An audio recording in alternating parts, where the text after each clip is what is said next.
नमस्कार, मैं हूं आशुतोष और आप देख रहे हैं सत्य हिंदी। सत्य हिंदी के विशेष कार्यक्रम श्रवण गर्ग की खरी खरी में आपका स्वागत है। यह हमारा वो कार्यक्रम है जिसमें देश के जाने माने पत्रकार संपादक श्रवण गर्ग जी अपनी तीखी टिप्पणी करते हैं मौजूदा राजनीतिक माहौल पर। और उनकी तीखी टिप्पणियों से ना तो सत्ता पक्ष बचता है ना ही विपक्ष, और दोनों ही तिल मिला के रह जाते हैं।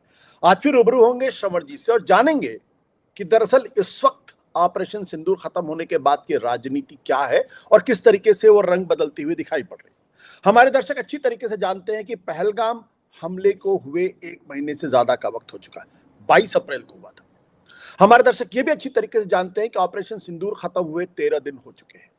लेकिन इस बीच राजनीति जबरदस्त तरीके से गर्म है। सीज फायर तो सीमा पर हो गया है, लेकिन सीमा के अंदर सरकार और सत्ता पक्ष के बीच, माफ करिएगा, सत्ता पक्ष विपक्ष के बीच में अब गोलाबारी चल रही है। एक दूसरे पर तीखे हमले हो रहे हैं। एक दूसरे के ऊपर ऐसे हमले किए जा रहे हैं कि एक दूसरे को दरअसल देशद्रोही गद्दार न जाने क्या क्या साबित करने की कोशिश की जा रही है। और इस बीच में जो राजनीति हो रही है उसकी परतें भी खुल के सामने आ रही है। जो लोग कांग्रेस पार्टी के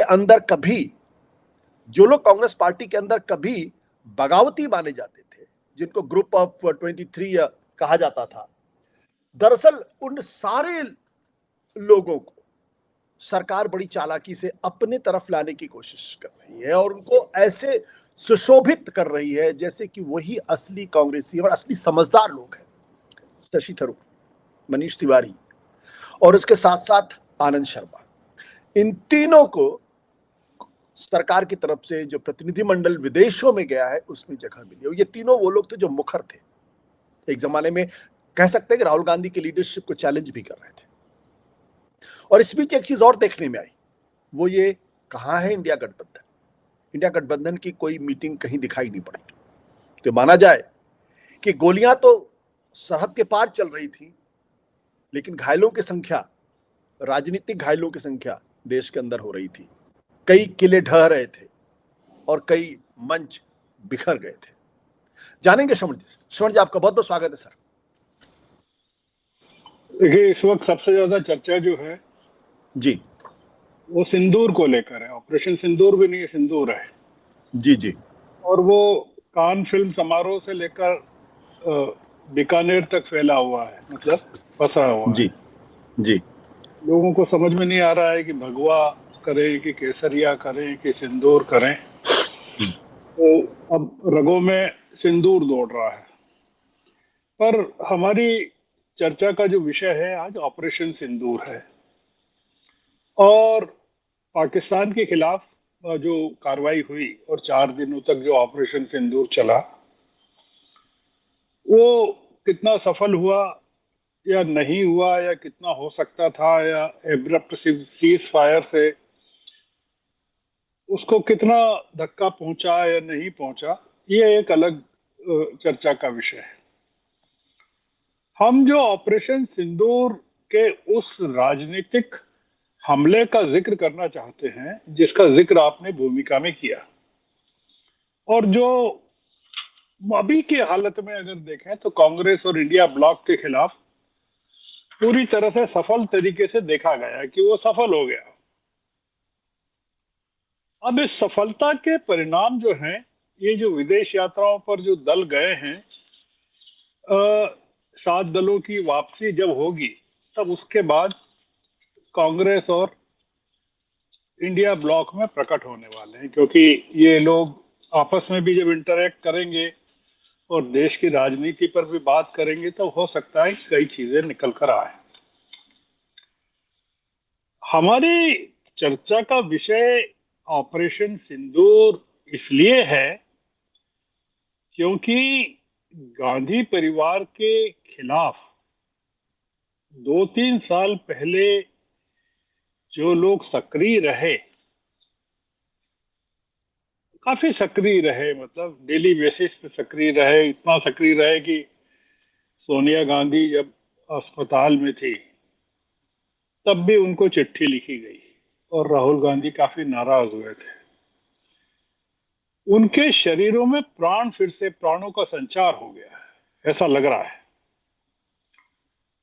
ऑपरेशन सिंदूर से। मतलब पाकिस्तान के प्राण कितने निकले कि नहीं निकले हमको पता नहीं, पर हमारे जो कांग्रेस में असंतुष्ट थे या नाराज लोग थे, उनके प्राणों में संचार हो गया। दूसरा असर ये हुआ कि जो इंडिया ब्लॉक पहले से ही अधमरा हो गया था, तो ये ऑपरेशन सिंदूर ने उसके ताबूत में देशभक्ति और राष्ट्रवाद की कीलें ठोक दी। अब हम बताएंगे कि कैसे ये पूरा मामला चल रहा है। सबसे पहले हम उन असंतुष्टों के या कथित असंतुष्टों के नामों पर चर्चा करें जो उस समय काफी लाइमलाइट में थे और अब फिर से आ गए हैं। उनमें जो प्रमुख लोग थे वो शशि थरूर। आपको, दर्शकों को, हमारे श्रोताओं को पता है कि शशि थरूर ने तो गांधी परिवार को चुनौती देते हुए उनके उम्मीदवार के खिलाफ कांग्रेस अध्यक्ष पद के लिए, मतलब सोनिया गांधी को रिप्लेस करने के लिए भी चुनाव लड़ा था। और नामांकन के पहले वो सोनिया जी से मिलने भी गए थे, उसके फोटो भी छपे थे। और पूरे देश में भी घूमे थे वो प्रचार के लिए, कांग्रेस के लोगों से मिलने के लिए। तो ऐसे असंतुष्टों में एक तो शशि थरूर थे, दूसरे आनंद शर्मा थे, तीसरे मनीष तिवारी थे, चौथे सलमान खुर्शीद थे, पांचवे चिदम्बरम थे। अब दो लोग और थे, वो कांग्रेस उन्होंने बाद में छोड़ दी। इनमें एक गुलाम नबी आजाद भी हैं, एक मिलिंद देवड़ा भी हैं। ये सभी लोग जो वर्तमान में डेलीगेशन गए हैं उसके सदस्य भी हैं। ये तमाम लोग जो हैं, शशि थरूर भी है, सलमान भी हैं, मनीष तिवारी भी हैं, आनंद शर्मा भी हैं। चिदम्बरम को छोड़ सकते हैं, चिदम्बरम नहीं है। गुलाम नबी आजाद भी हैं और मिलिंद देवड़ा भी है। अब जितने लोगों के नाम गिनाए गए हैं वो सिर्फ प्रतिनिधि मंडल के सदस्य नहीं है, वो जिस तरह की बात कर रहे हैं वो भी एक चिंता का विषय है। और दूसरी चिंता का विषय या चर्चा का विषय ये है कि सरकार ने बहुत ही चतुराई से नाम तय किए, मतलब ऐसे तय किए कि सांप भी मर जाए और लाठी भी नहीं टूटे। क्योंकि कांग्रेस ने जो चार नाम दिए थे उसमें एक आनंद शर्मा का जरूर था, दूसरा सैयद नासिर हुसैन का था जो राज्यसभा के मेंबर हैं, तीसरा गौरव गोगोई का था जो लोकसभा के डिप्टी लीडर हैं, और चौथा राजा बरार का था जो लोकसभा के एमपी हैं। पर बीजेपी ने या सरकार ने आनंद शर्मा को पसंद किया, तो वो ठीक है। अब हम जिन तीन मुद्दों की तरफ आते हैं उनमें पहला मुद्दा जो इम्पोर्टेंट है और उसमें इन लोगों की जो भूमिका हो रही है, बन रही है, ये जो कांग्रेस के लोग हैं, उसका जिक्र करना जरूरी है। प्रणीति शिंदे की कल एक प्रेस कॉन्फ्रेंस थी कांग्रेस की तरफ से। उन्होंने तीन चीजें पूछी। एक तो ये पूछी कि ट्रंप की सीज फायर में जैसा वो दावा कर रहे हैं उसकी उनकी भूमिका क्या है या क्यों है। दूसरा, उन्होंने ये पूछा कि ऑपरेशन सिंदूर के पहले विदेश मंत्री जयशंकर जी ने पाकिस्तान को फोन क्यों किया। और तीसरा सवाल उन्होंने पूछा, प्रणीति ने, और भी बहुत सारी बातें उनकी प्रेस कॉन्फ्रेंस में है, पर मैं, क्योंकि ये डेलीगेशन के जाने से जुड़ा हुआ मामला है, तो मैं केवल तीन चीजें उठा रहा हूं।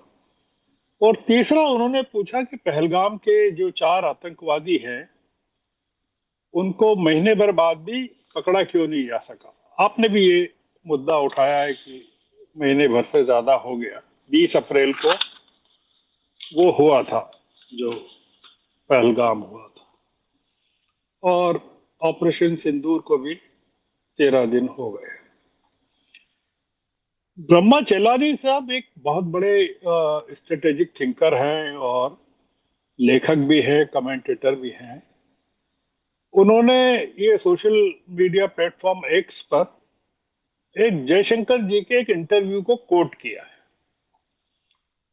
और विदेश मंत्री को उसमें कथित तौर पर कहते हुए बताया है कि भारत ने अपने विदेशी मध्यस्थकारों को कह दिया था कि पाकिस्तान मिलिट्री सीज फायर के लिए भारत से संपर्क करे। मतलब ये कि वो जो मीडिएटर्स थे वो पाकिस्तान को कहें कि वो भारत से संपर्क करे, मतलब कोई तीसरी पार्टी थी। मतलब उसको जो कोट किया एक्चुअली जो ब्रह्मा चेलानी ने, वो ये किया है, their general has to call our general. अब हम जैसा जानते हैं कि जो director general of military operations जो हैं वहां के पाकिस्तान के, उनके फोन पर ये उसको फोन को आधार बनाया जा रहा है सीज फायर का।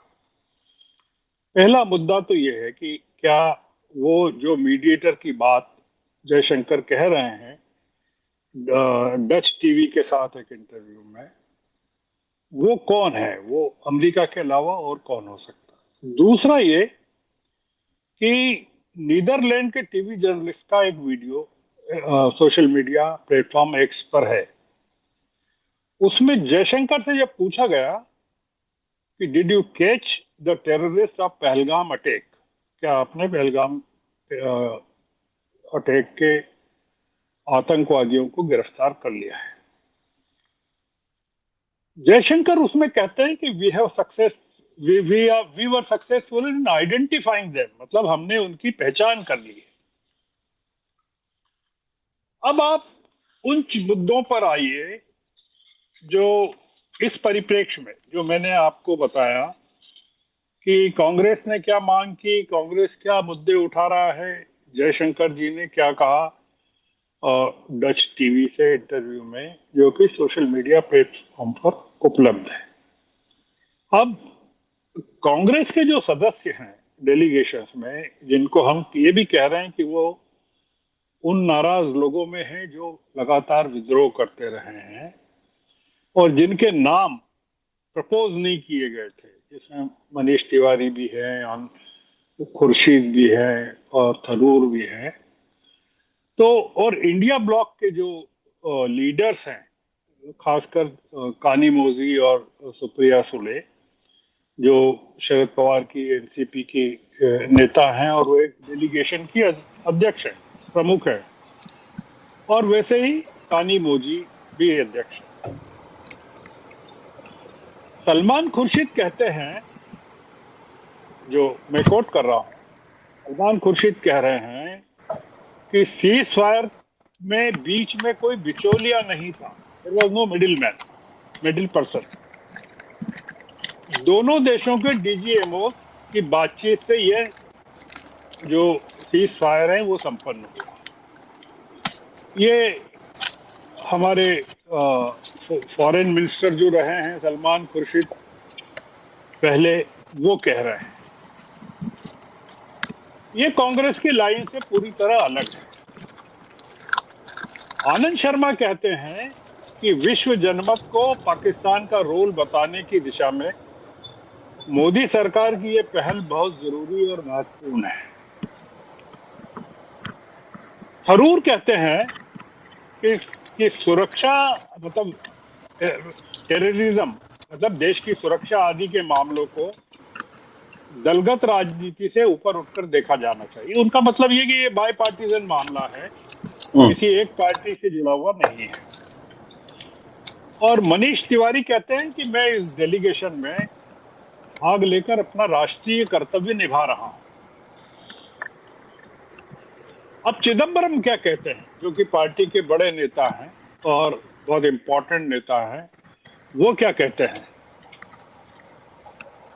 चिदम्बरम कहते हैं कि विदेश भेजे जा रहे दल को अपनी पार्टी का नहीं, सरकार का प्रतिनिधित्व करना है।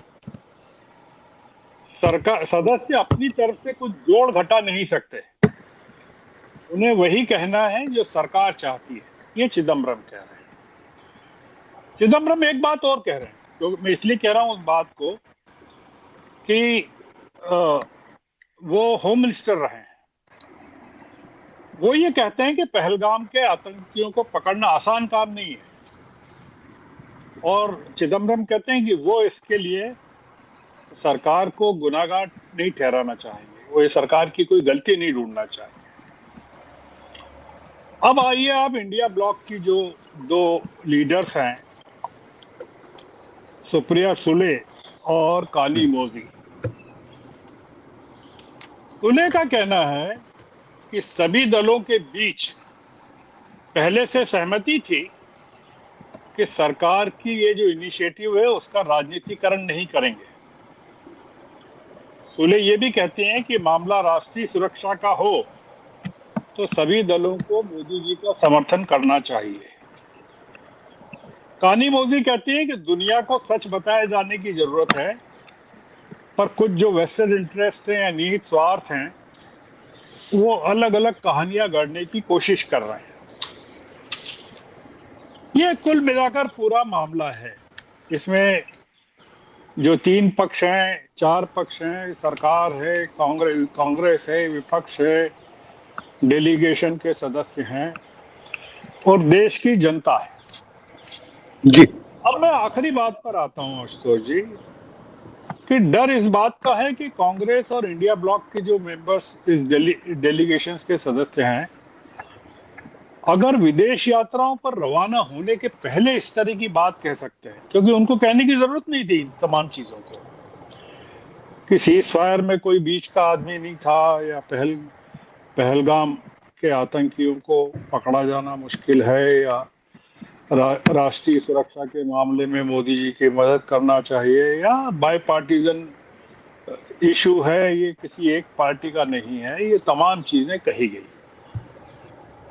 तो क्या एक सुझाव ये भी दिया जा सकता है कि ये जो विदेश यात्रा पर लोग भेजे गए हैं या गए हैं, सर्वदलीय प्रतिनिधि मंडलों के योग्य व्यक्तियों को चुनकर सरकार ने भेजा है, तो एक सजेशन ये क्यों नहीं हो सकता है कि अब मोदी जी को एक नेशनल गवर्नमेंट भी, वॉर टाइम नेशनल गवर्नमेंट भी फॉर्म करना चाहिए? क्योंकि ये मैं इसलिए कह रहा हूं कि ये सिंदूर काफी फैल गया और मोदी जी इसको काफी चलाएंगे, मतलब लंबे समय तक अब चलाएंगे, उनके लिए बहुत जरूरी है, उनकी राजनीति के लिए।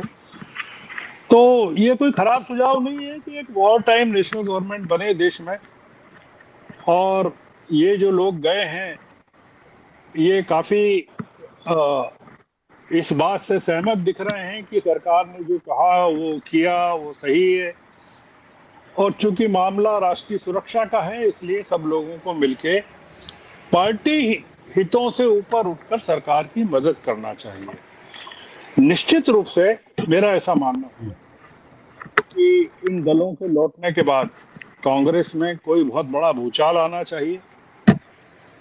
नहीं आए तो मुझे आश्चर्य होगा। इस तरह की चर्चाएं तो चल रही है कि थरूर क्या करेंगे, तो थरूर पर हम लोग फिर कभी चर्चा करेंगे। और इंडिया ब्लॉक जिसकी कोई बैठक नहीं हुई, कोई बातचीत नहीं है, अब उसका क्या भविष्य होगा? क्योंकि हम शरद पवार को जिस तरह से देख रहे हैं और सुप्रिया सुले को जिस तरह से हम देख रहे हैं, तो इसमें एक एक्सेप्शन कानी मोजी का हो सकता है कि क्या डीएमके की भी कोई लाइन चेंज हो रही है या नहीं हो रही है। तो हमने सोचा कि ऑपरेशन सिंदूर का पाकिस्तान पर कितना असर हुआ, पाकिस्तान की फौजों पर कितना असर हुआ, वो अपनी जगह, हमारी घरेलू राजनीति पर बहुत ज्यादा असर हुआ है और उसने हमारे विपक्ष की चूलें हिलाकर रख दी है। अब हम इसको मोदी जी की सफलता भी मान सकते हैं और विपक्ष की असफलता भी मान सकते हैं। राहुल गांधी ने अपने स्टैंड को कहीं से डाइल्यूट नहीं किया है, वो ये सब देख रहे हैं, कांग्रेस भी देख रही है। हम देखेंगे कि ये जो विपक्ष है आने वाले दिनों में कितना मजबूत या कमजोर होता है। हमारे दर्शकों को भी ये देखना चाहिए क्योंकि ये चीजें बहुत महत्वपूर्ण चल रही हैं देश की राजनीति में और इसके बड़े दूरगामी परिणाम निकलने वाले हैं। क्योंकि एक राजनीति में जो बौखलाहट नजर आ रही है जी, गुस्सा जो नजर आ रहा है, तनाव जो नजर आ रहा है, वो काफी एक्सेप्शनल है, जो पहले कभी इस तरह की परिस्थितियों में हुआ नहीं। तो अब उसमें उसकी चपेट में कौन कौन आता है, कितने लोग आते हैं, कैसे आते हैं, तो वो जितने लोग आएंगे हमारे लिए चर्चा का ज्यादा मसाला मिलेगा, तो हम जी अपने दर्शकों से बातचीत करते रहेंगे। जी बहुत बहुत धन्यवाद। Thank you sir, thank you, thank you.